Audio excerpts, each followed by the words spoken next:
This man is good at cooking, but do you know, those dishes are all made of human flesh. He goes out every day and kills innocent passers-by, even little girls. He just cooks every dish and serves it to his beloved wife. The hero of the story, Richard, is a Michelin chef. Every day, he would prepare a sumptuous dinner for Jenny. Jenny is a successful boss lady. To celebrate the opening of Jenny's new store, Richard prepared a sumptuous candlelight dinner early, but he waited for a long time and didn't see Jenny come back. But it was a female police officer who called. Richard hurried to the crime scene. The policewoman told Richard his wife was attacked by an unknown creature. Witnesses saw the creature bite Jenny and then fly away. Fortunately, Jenny's life was saved. Jenny was seriously injured and unconscious. There was a big bloody hole on her neck. Jenny is seriously hurt. The side of Jenny's car was covered with splatters of blood. There is a snow-white daisy next to the car. Jenny was discharged from hospital soon. Sister Jenna happily welcomes her sister home. She felt her sister's body was as cold as death.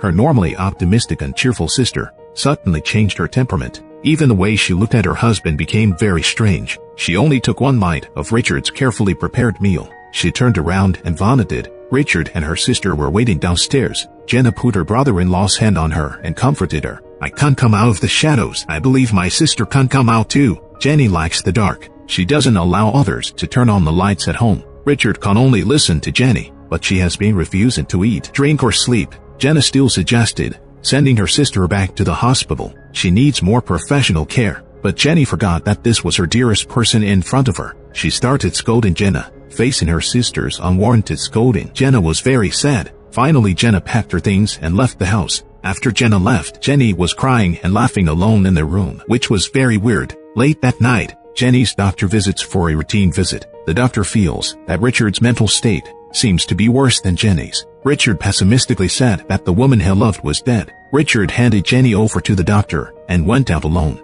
The doctor went upstairs. She gently opened the door. Jenny's face became extremely unfamiliar. She was like an ugly monster rushing towards the doctor. Not long after, Richard, who came back from a walk, also went upstairs. He pushed open the bedroom door and looked. He found blood stains all over the house, where Jenny is chewing on the doctor's corpse. Hungry Jenny is like a crazed zombie. Richard was so scared that he wanted to call the police, but Jenny held his hand at this moment. That pleading look moved Richard's heart. Jenny turned into a monster, but Richard still loves her, so Richard could only quietly hide the body in the basement. Richard begins cutting up the doctor's body. He was still cooking delicious food for Jenny as before. For this reason, Richard needs to go out and kill people every day to prepare ingredients. Jenny's appetite is back. Richard also tasted the joy of cooking again. One night late at night, Jenna pays a surprise visit. It turns out that she still can't let go of her sister. She heard that her sister now lives in the basement. Jenna insists on going to the basement to find out.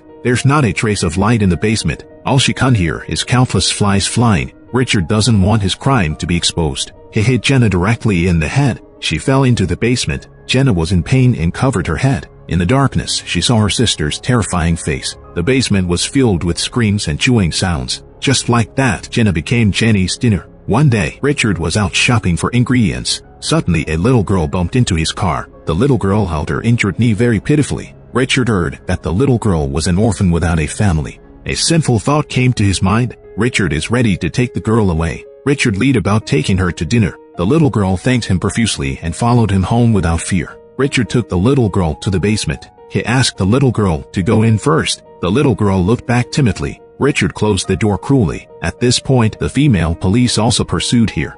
It turns out she found a white daisy in Richard's back seat. Suddenly there was a knock on the door from the little girl in the basement. The policewoman saw this and scolded Richard for his immorality. She opened the basement and forced Richard to walk in front. The pungent smell of blood inside filled her brain. The policewoman saw the broken limbs inside. She quickly asked Richard where the victim girl was. It turned out that the girl was cowering in the corner alone in fear. The policewoman slowly stepped forward to comfort the child. Unexpectedly, the girl turned into a monster with a terrifying face. The girl swooped forward and bit the policewoman to death. It turns out the girl is the culprit. That white daisy is a girl's headdress. Late that night, she pretended to bump into Jenny's car. Then she took advantage of the woman's unpreparedness and bit Jenny's neck. It was she who turned Richard's family into monsters. But the girl didn't want to hurt Richard. Girls have always longed to have a family. Richard is definitely the perfect father. It's just that he has to feed two mouths in the future. Let's tell the second story. The male protagonist Jay is a third-rate novelist. He's been running out of inspiration lately. Emma, the editor of the publishing house, told him, Jay is very talented, he just lacks a treasure that triggers inspiration. Emma said as she showed Jay her collection. A unique hat from the collection caught Jay's eye. This hat comes from his idol Stefan Bachmann. Jay puts on his hat. At that moment, he seemed to be face to face with his idol and was full of confidence. Emma tells Jay, this hat was the inspiration for Stephen Bachmann. Stephen Bachmann was famous throughout the novel world at that time, publishes to high-quality thrillers every year. He suddenly retired from the literary world at the peak of his career. No one knows why he did this. Jay wants this hat. He wants to be the next Bachmann. Emma asked him meaningfully if he was ready to sacrifice. Jay looked at the picture of his idol and nodded firmly. In this way, Jay got the idol's lucky thing. His girlfriend thought this hat was very ordinary. It just so happened that she also just bought a beautiful little Red Riding Hood. She excitedly put on her hat and took a photo with Jay. Late at night, Jay looked at the blank screen and couldn't write a word. So he put on his hat.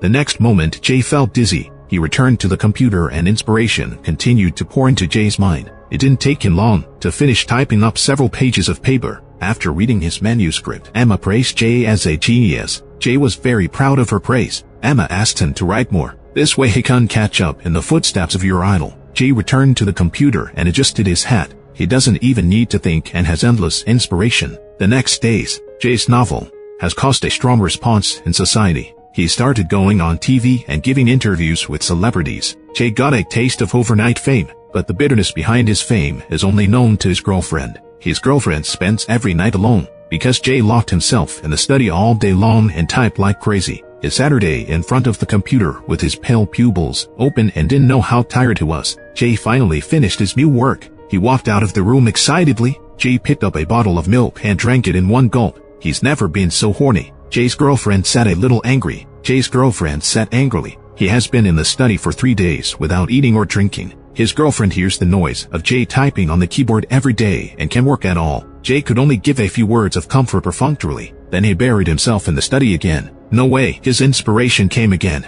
Long-term tireless, typing seriously overtaxed Jay's health. He started losing a lot of hair. Jay wasn't wearing a hat on this day. He found out that he couldn't even remember the password to turn on the computer. He even lost the basic ability to organize language. Jay can only type a bunch of gibberish. The hat is stealing his intellectual talent and his memory. But Jay has no choice. He's nothing without his hat. In this way, Jay's relationship with the hat becomes closer and closer. He is busy every day like this. Jay is as rude as a primitive animal even when he eats. He even forgot that today is his birthday. Girlfriend is very angry. Jay hasn't said a word to her in a long time. Jay hasn't showered in months. He reeks of stench. Jay said that taking a shower would make his hat wet. The girlfriend yelled and tried to take off his hat, but Jay was guarding his hat. In the end, the disappointed girlfriend chose to move out of the house. Jay watched his girlfriend's figure slowly walk away. He wants to keep. The moment he opened his mouth, he didn't know what to say. Just then he received a mysterious phone call. The person on the other end of the phone calls himself Mr. Stephen Bachmann's assistant. The idol wants to meet him. Of course Jay will not refuse. So he came to the sanatorium early the next morning. But Mr. Bachmann's face frightened him. The legendary writer from many years ago has lost his ability to speak. He can only communicate through writing. He scolded Emma for stealing his hat. Without his hat, Bachmann could no longer write anything. Bachmann looks crazy when he writes in his wheelchair. At that moment, the halo of his idol disappeared instantly. Jay was so frightened that he turned around and left. He returned home and continued to type on the keyboard. Jay became more and more excited as he wrote one book after another. Jay didn't know how long he had been writing, but he realized he should take off his hat and take a nice hot shower. But the hat seemed to be stuck to his head, and he couldn't take it off. So Jay took out his knife and stabbed his head hard. Only then did he discover a monster growing out of the hat. He reaches out and touches the monster. The monster bit off his finger. The hatter grows 4 legs. It wants to crawl back onto Jay's head. Jay kicked the monster away and turned around to take out the gun and bullets. Killed the hat monster with one shot. Jay covered the bleeding wound on the back of his head. He remembered everything. It turns out that every time he types, that monster will secretly suck his brain. He has long been controlled by monsters, but where did the monster come from? Jay opened the box of hats. There are actually 4 monster eggs hidden in the box. They make eerie squeaking noises in the dark. 2 of the eggs have hatched. He was very angry and asked Emma to settle the score. It turns out that this was all Emma's trap. Emma tells Jay to calm down. She thinks Jay needs to pay a price if he wants to be famous. Jay took out a monster cub and threw it at her. Jay comes home and wants to win back his girlfriend. He wants to get back to a normal life. His girlfriend is an architect. She is wearing a red hat, working tirelessly like AI. His girlfriend was so amazed that inspiration kept coming to her mind. She can't stop working. It turns out that his girlfriend has also been parasitized a long time ago. Jay regrets it very much, but there were two eggs that hatched. Where has the other one gone? Just at this moment, there was a strange sound above Jay's head. It was the hat monster coming at him. That's it for this video. Thank you everyone for watching. See you in the next issue.